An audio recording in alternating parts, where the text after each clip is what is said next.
اعوذ باللہ من الشیطان الرجیم بسم اللہ الرحمن الرحیم۔ آج ہم سورۃ اعراف کے رکوع نمبر 2 کا آغاز کر رہے ہیں، اور آج کا ہمارا موضوع ہے حضرت آدم کی تخلیق اور ابلیس کی نافرمانی اور انسان کو شیطان سے خبردار کرنا۔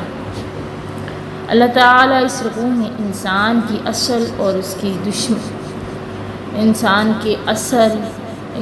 کی اصل کی پہچان کروائیں گے، اور اس کے دشمن شیطان کی حقیقت اور دنیا میں اس کی آزمائش کو بیان فرمائیں گے کہ اللہ رب العالمین نے حضرت آدم کو، انسان اول کو کس طرح تخلیق کیا، اور ان کی عزت میں، ان کی تکریم میں اللہ نے فرشتوں کو حکم دیا کہ وہ سجدہ بجا لائیں۔ آئیے سبق کا آغاز کرتے ہیں۔ وَلَقَدْ خَلَقْنَاكُمْ ثُمَّ صَوَّرْنَاكُمْ ثُمَّ قُلْنَا لِلْمَلَائِكَةِ اسْجُدُوا لِآدَمَ، البتہ تحقیق ہم نے پیدا کیا تمہیں، ثم پھر ہم نے تمہاری شکل بڑھائی، پھر ہم نے کہا فرشتوں سے کہ اسجدوا لآدم، سجدہ کرو آدم کو، فسجدوا الا ابلیس، سب نے سجدہ کیا مگر ابلیس نے نہ کیا، لم یکن من الساجدین، وہ سجدہ کرنے والوں میں سے نہ ہوا۔ اللہ کہہ رہے ہیں کہ ہم ہی نے تم کو ابتدا میں مٹی سے پیدا کیا، پھر تمہاری صورت شکل بڑھائی، پھر فرشتوں کو حکم دیا کہ آدم کے آگے سجدہ کرو، سب نے سجدہ کیا لیکن ابلیس سجدہ کرنے والوں میں سے نہ ہوا۔ انسان کے شرف کو اس طرح بیان فرمایا کہ تمہارے باپ آدم کو میں نے خود ہی بنایا، اور ابلیس کی عداوت کو بیان فرما رہا ہے اللہ، اس نے تمہارے باپ آدم سے حسد کیا، ہمارے فرمان سے سب فرشتوں نے سجدہ کیا مگر اس نے نافرمانی کی، پس تمہیں چاہیے کہ دشمن کو دشمن سمجھو اور اس کے داؤ سے ہوشیار رہو۔ اسی واقعہ کا ذکر اللہ تعالیٰ نے سورۃ ہجر کے اندر بیان کیا کہ وَإِذْ قَالَ رَبُّكَ لِلْمَلَائِكَةِ إِنِّي خَالِقٌ بَشَرًا مِّن صَلْصَالٍ مِّن حَمَإٍ مَّسْنُونٍ۔ آدم کو رب العالمین نے اپنے ہاتھ سے مٹی سے بنایا، انسانی صورت عطا فرمائی، پھر اپنے پاس سے اس میں روح پھونکی، پھر اپنی شان کی جلالت منوانے کے لیے فرشتوں کو حکم دیا کہ ان کے سامنے جھک جاؤ، سب نے سنتے ہی اطاعت کی لیکن ابلیس نہ مانا۔ اس واقعہ کو سورۃ بقرہ کی تفسیر میں اہم خلاصے کے ساتھ ذکر کیا گیا تھا، اور اس آیت کا بھی یہی مطلب ہے، اور اسی کو امام ابن جریر رحمہ اللہ نے بھی پسند کیا۔ حضرت عبداللہ بن عباس سے مروی ہے کہ انسان اپنے باپ کی پیٹھ میں سے پیدا کیا جاتا ہے اور اپنی ماں کے پیٹ میں صورت دیا جاتا ہے، اور بعض سلف نے بھی لکھا ہے کہ اس آیت سے مراد اولاد آدم ہے۔ آگے اللہ رب العالمین کہہ رہے ہیں کہ قَالَ مَا مَنَعَكَ أَلَّا تَسْجُدَ إِذْ أَمَرْتُكَ، کس چیز نے تجھے منع کیا تھا کہ جب میں نے تجھے کہا، حکم دیا کہ سجدہ بجا لاؤ، تمہیں کس نے منع کیا تھا کہ تم سجدہ نہ کرو جب میں نے تجھے حکم دیا تھا؟ قَالَ أَنَا خَيْرٌ مِّنْهُ، میں نے کہا کہ میں بہتر ہوں۔ کہا شیطان نے أَنَا خَيْرٌ مِّنْهُ، کہ میں بہتر ہوں اس سے، یعنی آدم سے، خَلَقَنِي مِن نَارٍ وَخَلَقَهُ مِن طِينٍ، کہ مجھے پیدا کیا گیا ہے آگ سے اور اسے پیدا کیا گیا ہے مٹی سے۔ اللہ تعالیٰ نے فرمایا جب میں نے تجھ کو حکم دیا کہ تمہیں کس چیز میں سجدہ کرنے سے روکا، اس نے کہا میں اس سے افضل ہوں، مجھے تو آگ سے پیدا کیا گیا اور اسے مٹی سے پیدا کیا گیا ہے۔ اللہ تسجد میں بقول بعض نحویوں کے زائد ہے، اور بعض کے نزدیک انکار کی تاکید کے لیے آیا ہے۔ تو شیطان ابلیس نے کیا کہا؟ اس نے کہا، ملعون کہہ رہا ہے کہ میں آدم سے بہتر ہوں، پھر مجھے اس کے سامنے جھکنے کا حکم ہو رہا ہے، تو پھر بہتر ہونے کے ثبوت میں کہتا ہے کہ میں آگ سے بنا ہوں، یہ مٹی سے بنا ہے۔ اللہ اکبر کبیرہ۔ اس فضیلت کو بھول جاتا ہے کہ مٹی والے اللہ تعالیٰ نے اپنے ہاتھ سے بنایا ہے اور اپنی روح پھونکی ہے۔ اس وجہ سے اس نے فرمان الہی کے مقابلے میں قیاس سے فاسد سے کام لیا اور سجدے سے رک گیا، اللہ کی رحمتوں سے دور کر دیا گیا اور بعض نعمتوں سے محروم ہو گیا۔ اور اس ملعون نے اپنے قیاس اور اپنے دعوے میں بھی خطا کی۔ مٹی کے اوصاف ہیں کہ نرم ہوتی ہے، حامل مشقت ہونا، دوسروں کا بوجھ سہنا، چیزوں کو اگانا، بڑھانا، پرورش کرنا، اصلاح کرنا، اور آگ کی صفت ہے کہ جلدی کرنا، جلا دینا، بے چینی پھیلانا، پھونک دینا۔ اسی وجہ سے ابلیس اپنے گناہ پر اڑ گیا۔ حضرت آدم نے اپنے گناہ کی معذرت کی اور اس سے توبہ کی، اللہ کی طرف رجوع کیا، رب کے احکام کو تسلیم کیا، اپنے گناہ کا اقرار کیا، رب سے معافی چاہی، بخشش کے طالب ہوئے۔ حضرت عائشہ رضی اللہ تعالی عنہ بیان کرتی ہیں کہ رسول اللہ صلی اللہ علیہ وسلم نے فرمایا، فرشتے نور سے پیدا کیے گئے، ابلیس آگ کے شعلے سے، اور انسان اس چیز سے جو تمہارے سامنے بیان کر دی گئی ہے، یعنی مٹی سے پیدا کیا گیا ہے، اور فرشتے نور عرش سے، جنت آگ سے۔ اور ایک غیر صحیح حدیث میں اتنی زیادتی بھی ہے کہ حور عین زعفران سے بنائی گئی ہیں۔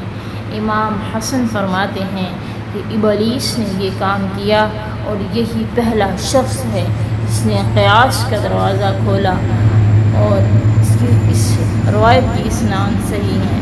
حضرت امام ابن سیرین رحمہ اللہ بیان کرتے ہیں کہ سب سے پہلے قیاس کرنے والا شیطان ہے۔ یاد رکھو، سورج چاند کی پرستش اسی کی بدولت شروع ہوئی۔ یہ شیطان نے لوگوں کو شرک پہ آمادہ کیا، جس کا تذکرہ ہم پیچھے تفصیل سے کر چکے ہیں۔ آگے اللہ کہہ رہے ہیں، قال فاہبط منها، تو اللہ نے کہا کہ اتر جا یہاں سے، فما یکون لک ان تتکبر فیہا، تیرے لیے بات لائق نہیں ہے کہ تو تکبر کرے اس میں، فاخرج انک من الصاغرین، نکل جا بے شک تو ذلیلوں میں سے ہے۔ فرمایا تو بہشت سے اتر جا، تجھے یہاں غرور کی وجہ سے نکالا جا رہا ہے، تیرے تکبر کی وجہ سے نکالا جا رہا ہے اور تو ذلیل ہے۔ ابلیس کو اسی وقت حکم ملا کہ میری نافرمانی اور میری اطاعت سے رکنے کے باعث اب تو یہاں جنت میں نہیں رہ سکتا، یہاں سے اتر جا، کیونکہ یہ جگہ تکبر کرنے کی نہیں۔ بعض نے کہا ہے کہ فیہا کی ضمیر کا مرجع جو ہے نا وہ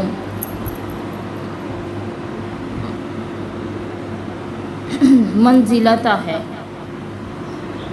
یعنی جن مملکت اعلیٰ میں تو ہے، اس مرتبے میں کوئی سرکش رہ نہیں سکتا۔ جا یہاں سے چلا جا، تو اپنی سرکشی کے بدلے ذلیل و خوار ہستیوں میں شامل کر دیا گیا ہے۔ تیری ضد ہٹ درمی کی یہی سزا ہے۔ اب لعین گھبرایا اور اللہ سے مہلت چاہنے لگا کہ مجھے قیامت تک ڈھیل دی جائے، چونکہ باری تعالی جل شانہ کی اس میں مصلحتیں اور حکمتیں تھیں۔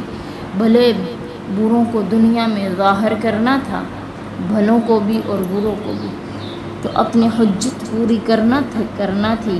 اس ملعون کی اس درخواست کو اللہ نے منظور کر لیا اور اس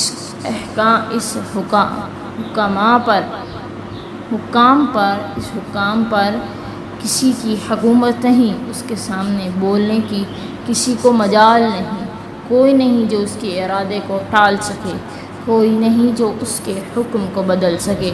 وہ سریع الحساب ذات ہے۔ اللہ نے شیطان کی درخواست کو سن لیا۔ شیطان نے کہا قال انظرنی الی یوم یبعثون، کہا کہ اے رب مجھے مہلت دے قیامت کے دن تک۔ قال انک من المنظرین، اللہ نے کہا تو مہلت دیے گیوں میں سے ہے۔ قال فبما اغویتنی لأقعدن لهم صراطک المستقیم، کہنے لگا جیسے تو نے مجھے گمراہ کیا ہے میں ضرور بیٹھوں گا ان کے لیے تیرے صراط مستقیم پر۔ ابلیس کا طریقہ واردات اس کی اپنی زبانی وہ بیان کر رہا ہے۔ ابلیس نے جب عہد الہی لے لیا تو اب بڑھ کر باتیں بنانے لگا کہ جیسے تو نے میری راہ ماری میں بھی اس کی اولاد کی راہ ماروں گا، اور حق اور نجات کے سیدھے راستے سے انہیں روکوں گا، تیری توحید سے بہکا کر تیری عبادت سے سب کو ہٹا دوں گا۔ مجھے قسم ہے میں اپنی بربادی کے مقابلے میں اس کی اولاد کو برباد کر کے رہوں گا۔ تو عون بن عبداللہ کہتے ہیں کہ مکہ کے راستے پر بیٹھ جاؤں گا، لیکن صحیح یہی ہے کہ نیکی کے ہر راستے پر بیٹھ جاؤں گا اور میں لوگوں کو گمراہ کروں گا۔ شیطان ابن آدم کی تمام راہوں پر بیٹھتا ہے اور وہ اسلام کی راہ میں رکاوٹ بننے کے لیے اسلام لانے والے کے دل میں وسوسے پیدا کرتا ہے۔ تو اپنے اور اپنے باپ دادا کے دین کو اپنے باپ دادا کے دین کو کیوں چھوڑ رہا ہے؟ اللہ کو اگر بہتری منظور ہوتی تو وہ اس کی باتوں میں نہیں آتا اور اسلام قبول کر لیتا۔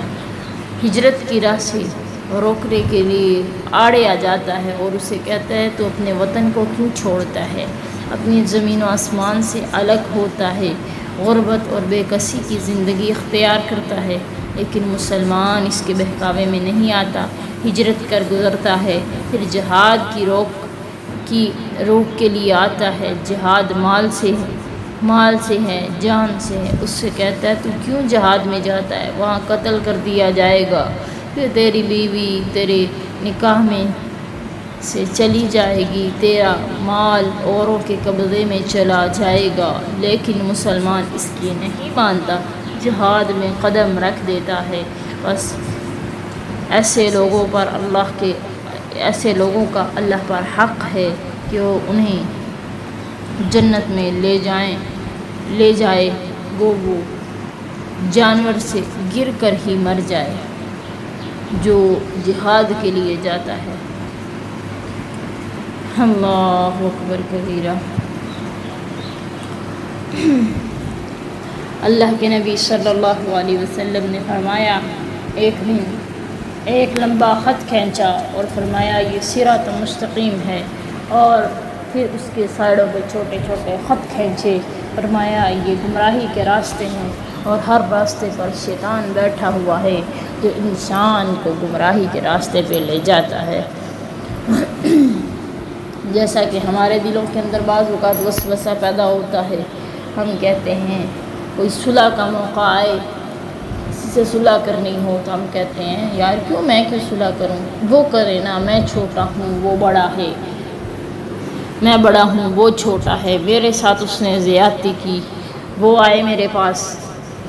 حالانکہ صلح میں جو پہل کرتا ہے، چاہے وہ اللہ کے نبی نے فرمایا چاہے بڑا ہے یا چھوٹا، جو بھی پہل کرتا ہے اسے دگنا اجر ملتا ہے۔ اسی طرح اور بھی معاملات ہیں، صدقہ خیرات جب ہم کرتے ہیں، شیطان ہمارے ذہن میں کتنے ہی کام بتا دیتا ہے کہ تیرا فلاں کام پڑا ہے، فلاں کام پڑا ہے، تم نے وہاں پیسے لگانے ہیں، صدقہ مت کر۔ حالانکہ جب ہم دنیاوی کاموں میں فضول خرچیاں کرتے ہیں، شاپنگ کرنے جاتے ہیں تو کتنے مہنگے مہنگے کپڑے لیتے ہیں تو کوئی ہمیں نہیں آتا، میڈیسن لینے جائیں جتنے ڈاکٹر مانگے اتنے فوراً دے دیتے ہیں، لیکن جب صدقے کی باری آئے تو ہمارا ہاتھ تنگ ہونے لگتا ہے. کیوں؟ کیونکہ وہ شیطان دل میں وسوسے ڈال رہا ہوتا ہے. اس لیے ان وسوسوں سے نکلنا ہوگا اور اللہ تعالیٰ کے راستے پہ چلنا ہوگا. آگے کہہ رہے ہیں ثم لآتینہم من بین ایدیہم ومن خلفہم وعن ایمانہم وعن شمائلہم، پھر میں ضرور ان تک آؤں گا، ان کے سامنے سے، ان کے پیچھے سے، ان کے دائیں سے، ان کے بائیں سے. ولا تجد اکثرہم شاکرین، تو اکثروں کو شکر کرنے والا نہیں پائے گا. قال اخرج منہا مذموما مدحورا، کہا کہ نکل جا اس سے ذلیل اور مردود ہو کر. لمن تبعک منہم، جو بھی تیری پیروی کرے گا ان میں سے. لأملأن جہنم منکم اجمعین، تو میں تم سب سے جہنم کو بھروں گا. اللہ تعالیٰ کے فرمان، اللہ تعالیٰ کے نافرمان بندے جہنم کا ایندھن ہیں. اس پر لعنت نازل ہوئی، رحمت سے دور کر دیا گیا شیطان، فرشتوں کی جماعت سے الگ کر دیا گیا، عیب دار کر کے اتار دیا جاتا ہے. لفظ مذموم جو ہے نا، یہ ماخوذ ہے ذام اور ذیم سے. یہ لفظ بنسبت لفظ ذم کے زیادہ مبالغہ والا ہے، پس اس کے معنی عیب دار کے ہوئے اور مدحور کے معنی دور کیے ہوئے، یعنی مقصد دونوں ہی سے ایک ہی ہے. پس یہ ذلیل ہو کر اللہ کے غضب میں مبتلا ہو کر نیچے اتار دیا گیا. اللہ کی لعنت اس پر نازل ہوئی، نکال دیا گیا اور فرمایا گیا کہ تو اور تیرے ماننے والے سب کے سب جہنم کا ایندھن ہیں. فَإِنَّ جَهَنَّمَ جَزَاؤُكُمْ جَزَاءٌ مَوْفُورًا، اللہ اور جگہ کہتے کہ تمہاری سب سے بڑی سزا جو ہے نا وہ جہنم ہے.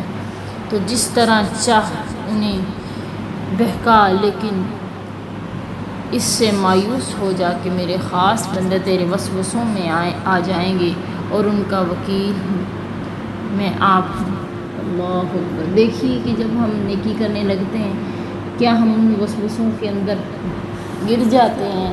کیا ہم صدقہ کرتے وقت دل سے سوال کیجئے، صدقہ کرتے وقت ہمارا ہاتھ تنگ ہوتا ہے اور ہم کم دیتے ہیں؟ اگر ایسی بات ہے سمجھو کہ شیطان کے جھانسے میں ہم آ گئے. پھر صلح کا معاملہ ہوتا ہے تو لڑائی ہوئی ہے تو صلح کے معاملے کے اندر کہیں ایسا تو نہیں ہوتا کہ ہم نہیں اس سے صلح کریں گے، اس نے میرے ساتھ یہ کیا کیا، تیرے ساتھ کیا کیا. اگر گھر والوں سے صلح کرنی ہے تو کہیں ایسا تو نہیں ہے کہ وہ ہم انہیں کہیں کہ آپ اس سے صلح نہیں کر سکتے یا ہم خود نہیں جاتے. اگر ایسا معاملہ ہے تو سمجھو کہ ہم شیطان کی بات مان رہے ہیں. آگے اللہ کہہ رہے ہیں یا آدم اسکن انت وزوجک الجنت، اے آدم تو رہ اور تیری بیوی جنت میں. فکلا منہا من حیث شئتما، تم دونوں وہاں سے کھاؤ جہاں سے تمہارا جی چاہے. ولا تقربا هذه الشجرة، نہ قریب جاؤ اس درخت کے. فتکونا من الظالمین، ظالموں میں سے ہو جاؤ گے. ابلیس کو نکال کر حضرت آدم اور حوا کو جنت میں پہنچا دیا گیا. ایک درخت کے نہیں، انہیں ساری جنت کی چیزیں کھانے کی رخصت دے دی گئی. یعنی ایک درخت سے نہیں کھانا تھا، باقی جنت میں جہاں سے جی چاہے وہاں سے کھانے کا حکم دیا گیا. تو ہم نے سورۃ البقرہ میں تفصیل سے پڑھا ہے اس کے بارے میں. شیطان کو اس سے بڑا ہی حسد ہوا کہ ان کی نعمتوں کو دیکھ کر ملعون جل گیا اور ٹھان لی کہ جس طرح سے ہوا انہیں بہکا کر اللہ کے خلاف کر دوں. چنانچہ جھوٹے افطرا باندھ کر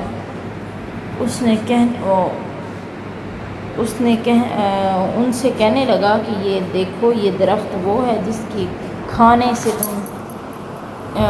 تم فرشتے بن جاؤ گے، ہمیشہ کی زندگی اسی جنت میں گزارو گے. اور آیت میں ہے کہ ابلیس نے کہا کہ میں تمہیں ایک درخت کا پتہ دیتا ہوں جس سے تمہیں بقا اور ہمیشگی والا بنا دیا جائے گا. یہاں ہے کہ ان سے کہا کہ تمہیں اس درخت سے صرف اس لیے روکا گیا ہے کہ کہیں تم فرشتے نہ بن جاؤ. اللہ اکبر کبیرہ. تو اس شیطان کے بہکاوے میں حضرت آدم آ گئے سچ ہے کہ مومن اس وقت دھوکا کھا جاتا ہے جب کوئی ناپاک انسان اللہ کو بیچ میں لے آتا ہے، تو ہم اللہ کے نام کے بعد اپنے ہتھیار ڈال دیا کرتے ہیں۔ سلف کہتے ہیں کہ ہم اللہ کے نام کے بعد اپنے ہتھیار ڈال دیا کرتے ہیں۔ شیطان نے کیا کہا؟ قسمیں اٹھائی، اللہ کی قسم اٹھائی۔ حضرت آدم نے کہا کہ یہ سچ کہہ رہا ہوگا، یہ قسم اٹھا رہا ہے، تو آئیے پڑھتے ہیں فوسوس لہم الشیطان، پھر وسوسہ ڈالا ان کے لیے شیطان نے، لیبدی لہما ما وری عنہما من سوآتہما، تو جو پوشیدہ تھی ان سے ان کی سطریں جو ہے وہ ظاہر کر دی گئی۔ قال ما نہاکما، کہا کہ میں نے تمہیں منع نہیں کیا تھا، عن ہذہ الشجرۃ، اس درخت سے، الا ان تکونا ملکین، یہ کہ تم ہو جو دو فرشتے، او تکونا من الخالدین، یا ہمیشہ رہنے والوں میں سے ہو جاؤ۔ اللہ تعالیٰ نے کہا کہ اے ابلیس، اے آدم، میں نے تمہیں منع نہیں کیا تھا کہ شیطان کی نہ ماننا، یہ تمہارا دشمن ہے اور اس درخت کے قریب نہیں جانا۔ شیطان نے کہا کہ تمہارے رب نے تمہیں اس درخت سے اس لیے منع کیا ہے کہ کہیں تم ہمیشہ فرشتے نہ بن جاؤ یا ہمیشہ رہنے والے نہ بن جاؤ۔ وقاسمہما انی لکما لمن الناصحین، اور قسمیں کھائی کہ بے شک میں تمہارے لیے خیر خواہ ہوں۔ فدلہما بغرور، پھر ان کو مائل کیا دھوکے کے ساتھ، فلما ذاقا الشجرۃ، پھر جب چکھا انہوں نے درخت سے، تو بدت لہما سوآتہما، ظاہر ہوگی ان کے لیے ان کی سطریں، وطفقا یخصفان، اور وہ لگے رکھنے، علیہما من ورق الجنت، اپنی شرمگاہوں پر جنت کے پتے رکھنے لگے، وناداہما ربہما، پکارا ان دونوں کو ان کے رب نے، الم انہاکما عن تلکما الشجرۃ، کیا میں نے تمہیں منع نہیں کیا تھا اس درخت سے، وَأَقُلْ لَكُمَا إِنَّ الشَّيْطَانَ لَكُمَا عَدُوٌّ مُّبِينٌ، اور میں نے کہا تھا تمہیں کہ شیطان تمہارا کھلا دشمن ہے۔ حضرت آدم کو اللہ تعالیٰ کہہ رہے ہیں کہ میں نے تمہیں منع بھی کیا تھا کہ شیطان تمہارا دشمن ہے اور اس درخت کے قریب بھی نہیں جانا، تمہاری آزمائش کے لیے میں نے کہا تھا۔ لیکن خیر، جب آدم علیہ السلام نے اس درخت کا پھل چکھ لیا، اس کے قریب چلے گئے، تو اللہ تعالیٰ نے ان سے جنت کا لباس اتار لیا، پھر وہ اپنی شرمگاہوں پہ پتے رکھ کر انہیں چھپانے لگے۔ حضرت آدم علیہ السلام کے بارے میں بتایا جاتا ہے کہ حضرت آدم کا قد مثل درخت کھجور کے بہت لمبا تھا، سر پر بہت لمبے بال تھے، اور درخت سے کھانے سے پہلے انہیں اپنی شرمگاہ کا علم بھی نہ تھا، نظر ہی نہ پڑتی تھی، لیکن اس خطا کی ہوتے ہی وہ ظاہر ہو گئی، بھاگنے لگے تو بال ایک درخت میں الجھ گئے، کہنے لگے اے درخت مجھے چھوڑ دے۔ درخت سے جواب ملا کہ ناممکن ہے۔ اسی وقت اللہ تعالیٰ کی طرف سے آواز آئی، اے آدم مجھ سے بھاگ رہا ہے؟ کہنے لگے یا اللہ شرمندگی ہے، شرمسار ہوں۔ اللہ اکبر کبیرہ۔ حضرت عبداللہ بن عباس کہتے ہیں کہ درخت کا پھل کھا لیا اور چھپانے کی چیز ظاہر ہو گئی ہے، شرمگاہ جنت کے پتوں سے چھپانے لگے، ایک کو ایک پر چپکانے لگے، یعنی کہ پتوں کو ایک ٹکڑا دو ٹکڑا انہیں چپکا کے اور اپنے جسم پہ لگانے لگے۔ حضرت آدم مارے غیرت کے ادھر ادھر بھاگنے لگے، لیکن ایک درخت کے ساتھ الجھ کر رہ گئے۔ اللہ نے ندا دی کہ آدم مجھ سے بھاگ رہا ہے، آپ نے فرمایا نہیں یا اللہ شرمسار ہو رہا ہوں۔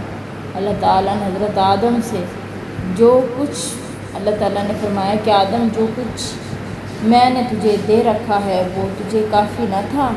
اس نے جواب دیا بے شک کافی تھا یا اللہ، لیکن یا اللہ مجھے یہ علم نہ تھا کہ کوئی تیرا نام لے کر تیری قسم کھا کر جھوٹ کہے گا۔ اللہ نے فرمایا اب تو میری نافرمانی کا خمیازہ بھگتنا پڑے گا، تکلیفیں اٹھانا ہوں گی۔ چنانچہ جنت سے دونوں کو اتار دیا گیا۔ اب اس کشادگی کے بعد کی یہ تنگی ان پر بہت گراں گزری کہ کھانے پینے کو ترس گئے۔ پھر انہیں لوہے کی صنعتیں سکھائی گئی، کھیتی کا کام بتایا گیا۔ آپ نے زمین صاف کی، دانے بوئے اور وہ آگے بڑھے، باریاں نکلی، دانے پکے، پھر توڑے گئے، پھر وہ پیسے گئے، پھر آٹا آ گیا، آٹا بنایا گیا، پھر روٹی تیار کی گئی، پھر کھائی، جب جا کر بھوک کی تکلیف سے نجات پائی۔ تین کے پتوں سے اپنا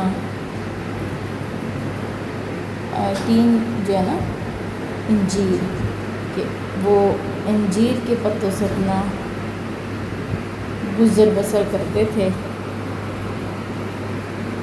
اور اپنا شرمگاہوں کو بھی اسی سے ڈھانپا انہوں نے۔ جو مثل کپڑے کے تھے، وہ نورانی پردے جن سے ایک دوسرے سے یہ اعزاز چھپے ہوئے تھے، نافرمانی ہوتے ہی مٹ گئے اور وہ نظر آنے لگے۔ حضرت آدم اسی وقت اللہ تعالیٰ کی طرف رغبت کرنے لگے، توبہ استغفار کی طرف جھک پڑے۔ اللہ اکبر کبیرہ۔ حضرت آدم علیہ السلام نے جب درخت کھا لیا، اسی وقت اللہ تعالیٰ نے فرمایا ان کی سزا یہ ہے کہ حمل کی حالت میں بھی تکلیف میں رہیں گی۔ حضرت حوا بچہ ہونے کے وقت بھی تکلیف اٹھائیں گی۔ یہ سنتے حضرت حوا نے رونا شروع کیا اور حکم ہوا کہ یہی تجھ پر اور تیری اولاد پر لکھ دیا گیا ہے۔ حضرت آدم نے باری تعالیٰ سے جناب باری سے عرض کی اور اللہ نے انہیں دعا سکھائی اور انہوں نے دعا کی، جو کہ اللہ نے قبول کر لی اور قصور معاف فرما دیا۔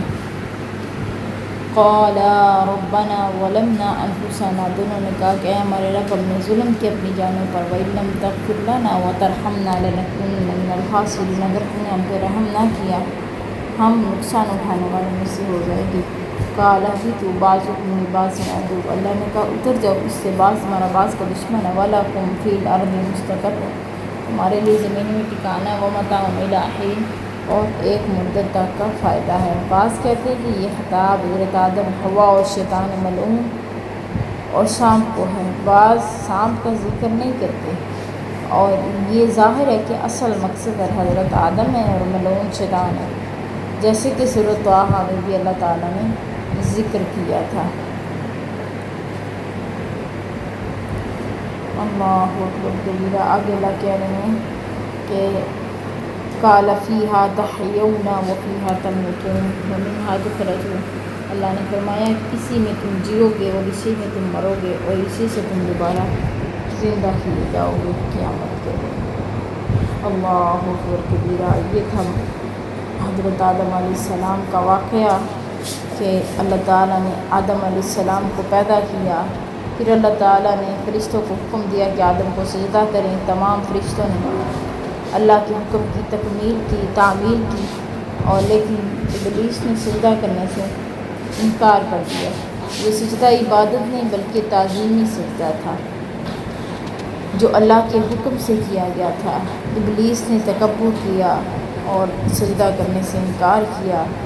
شیطان ابلیس نے اللہ سے عہد لیا کہ اللہ مجھے مہلت دے، میں تیرے بندوں کو گمراہ کرنا چاہتا ہوں، اور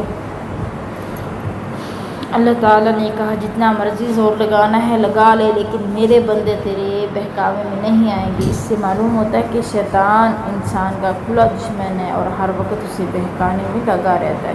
پھر آدم اور حضرت حوا کا جنت میں قیام، پھر شیطان کا انہیں وسوسے میں ڈالنا اور حضرت آدم اور حضرت حوا سے لغزش ہونا اور توبہ کرنا، تو اللہ تعالیٰ نے انہیں زمین پر بھیج دیا، زمین کی مشقتیں اٹھانی پڑی، اس میں زندگی گزارنے کا حکم دیا گیا، اسی میں موت آئے گی، اسی سے قیامت کے دن اٹھایا جائے گا۔ آج کے سبق سے ہمیں یہ عملی سبق ملتا ہے کہ تکبر انسان کو اللہ کی رحمت سے دور کر دیتا ہے۔ اللہ کے حکم کے سامنے اپنی رائے کو ترجیح دینا خطرناک ہے۔ شیطان انسان کا ازلی دشمن ہے اور اس کے وسوسوں سے بچنا بہت ضروری ہے۔ گناہ ہو جائے تو فوراً توبہ کرنی چاہیے۔ اللہ تعالیٰ توبہ کرنے والوں کو بہت پسند کرتا ہے۔ پھر پتہ چلا کہ دنیا امتحان کی جگہ ہے، اصل کامیابی اللہ کی عطاء میں ہے۔ انسان کی عزت اور فضیلت اور تقوی اور فرمانبرداری میں ہے، نہ کہ نسب اور مال و طاقت میں۔ اس رکوع میں اللہ تعالیٰ نے آدم کی تخلیق، ابلیس کے تکبر اور اس کی دشمنی کا ذکر کر کے